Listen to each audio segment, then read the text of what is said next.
Technician, যারা total প্রোগ্রামগুলো arrange করে, তাদের নিয়ে West Bengal state association guild বলে আপনার একটা অ্যাসোসিয়েশন আছে। আমাদের সিঙ্গুরের বেশ কিছু সাউন্ড ব্যান্ড বা লাইট ব্যান্ড এর মধ্যে যুক্ত আছে। আমি দীর্ঘ 8 থেকে 10 বছর এই ডিজে সাউন্ডের বিরুদ্ধে লড়াই করে আসছি। সিঙ্গুরের অনেকে এটা জানেন। অনেকে বলে তুমি সাউন্ড ব্যান্ড হয়ে এই লড়াইটা কেন করছো? আমি চাই মানুষ সুস্থভাবে বাঁচুক, মানুষ সুস্থভাবে বাঁচুক। 30-এর মাল 24-এর মাল এখন মালে পরিণত হয়ে গেছে সামনে। 30খানা চোং, 30খানা স্পিকারের বক্স, এগুলো আমরা ঘোর বিরোধী। সিঙ্গুরে এটা চল ছিল না। কাঁথি থেকে এসে আর মেদিনীপুর থেকে এসে সিঙ্গুরে এই চলটা বেশিভাবে নিয়ে এসছে। আমরা চাই আপনারা আমাদের সাথে থাকুন, প্রশাসন আমাদের সঙ্গে থাকুক, আমরা আপনাদের সাথে সর্বদা যোগাযোগ রাখবো।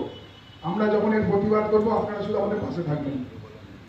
যারা জনসাধারণ আছেন, যারা আমাদের বাবা মা কাকা কাকিমা ভাই বোন আছে, প্রত্যেকে আমাদের সঙ্গে প্রতিবাদ করুন, আমরা সর্বদা প্রতিবাদ করবো। আপনারা একটু আমাদের সঙ্গে স্যার সহযোগিতা করবেন।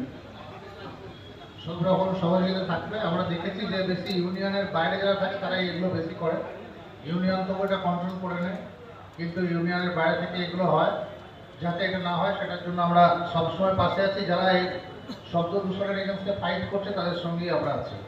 এটাকে কোনোভাবে বরদাস্ত করা হবে না। বলুন না।